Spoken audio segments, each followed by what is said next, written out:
El complot de los médicos. Joseph Stalin. El arresto y tortura de cientos de los más prestigiosos doctores de Moscú en 1953. Natasha Rapoport era pequeña, pero recuerda bien el día en que un grupo de agentes de seguridad soviéticos ingresaron a su casa buscando a su padre. Los efectivos arrestaron al hombre, el profesor Jacob Rapoport, un prestigioso médico, y se lo llevaron a una cárcel para interrogarlo. Ocurrió en Moscú en 1953 y fue parte de lo que se conoció como el complot de los médicos. Pasó durante el último año de vida de Stalin, cuando él se tornó extremadamente paranoico, le contó la mujer al programa Witness de la BBC.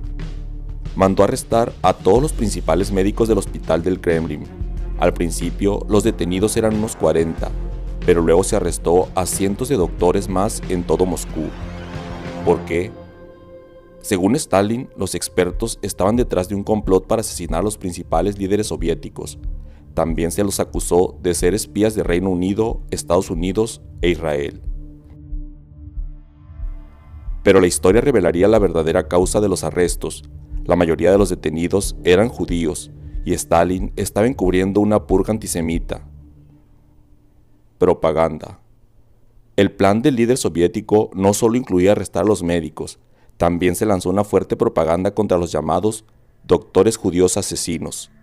No podías prender la radio sin escuchar sobre estos médicos judíos asesinos, escoria de la tierra, que vendieron sus almas al diablo, recuerda Natasha.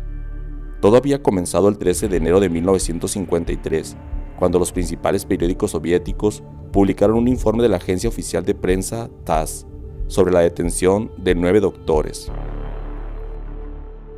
Hace algún tiempo, los órganos de seguridad del Estado descubrieron a un grupo terrorista de médicos cuyo objetivo era cortar la vida de los estadistas activos de la Unión Soviética mediante sabotaje en el curso del tratamiento médico, decía el informe. Los doctores en cuestión fueron llamados agentes mercenarios de una potencia extranjera. Se los acusó de haber envenenado a Andrei Snadov, secretario del Comité Central Comunista, quien había fallecido en 1948, y a uno de los jefes del ejército soviético, Alexander Sherbakov, quien murió en 1945. Según la prensa, todos habían confesado ser culpables. Antes de fallecer en 1996, Jacob Rapoport le contó a la BBC cómo después de esa noticia se empezó a hablar sobre lo que le ocurriría a otros médicos sospechados de ser parte del complot.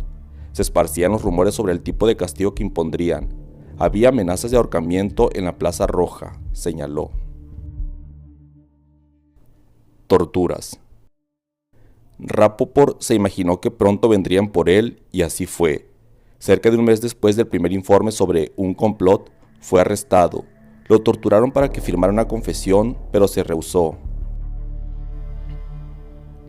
En una autobiografía que escribió décadas más tarde y que se terminaría publicando bajo el título El complot de los médicos de 1953, describió cómo pasó su encierro en la prisión de Lefortovo. Allí permaneció esposado y no se le permitía dormir. Lo interrogaban día y noche hasta las 5 a.m.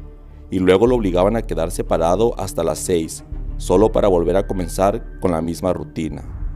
Si hubiera firmado la confesión falsa, hubiera sido su condena de muerte, aseguró su hija al programa Witness. En sus memorias, Rapoport contó que su única arma era el tiempo, esperar, fantaseando sobre la posibilidad de que su calvario terminaría en un exilio y no en la muerte. Salvados. Pero al final, su salvación y la de otros médicos llegó de la forma más inesperada. Un día, en abril, llegó un nuevo agente de seguridad a la cárcel. En vez de interrogarlo a él, reprendió al investigador anterior por el mal estado físico en el que se encontraba el preso. Poco después, llevaron al médico a ver a un general y le dijo: «Has sido completamente rehabilitado y puedes irte a casa», recordó en su entrevista con la BBC. Fue solo al regresar a su hogar y oír las noticias de su esposa que entendió lo que había ocurrido. Stalin había muerto, y con él se había acabado su calvario. Un mes después del fallecimiento de Stalin, que ocurrió el 5 de marzo de 1953, su sucesor, Nikita Khrushchev, repudió las acusaciones contra los médicos y ordenó liberarlos. El diario Pravda anunció que el caso había sido reexaminado y se halló que todas las confesiones se habían obtenido bajo tortura. Todos los médicos fueron exonerados, 2 habían muerto y el juicio y la purga que se estima planeaba Stalin quedaron en la nada. En 1954, un ministerio de seguridad estatal y algunos policías fueron ejecutados por haber fabricado las acusaciones. 2 años más tarde, durante un discurso, Khrushchev aseguró que el propio Stalin había ordenado personalmente la persecución de los médicos y que planeaba incluir en la purga a miembros del Politburó, el comité del gobierno comunista. Aceleró su muerte. Natasha Rapoport, que hasta el arresto de su padre había sido una admiradora del sistema soviético, nunca perdonó lo ocurrido. Sin embargo, le dijo a la BBC que creía que el plan de Stalin terminó costándole muy caro. Estoy convencida de que el complot de los médicos terminó acelerando la muerte de Stalin, señaló. Según ella, cuando sufrió un derrame cerebral a comienzos de marzo, no había médico cerca para asistirlo. Esto fue el complot de los médicos. La cara oculta.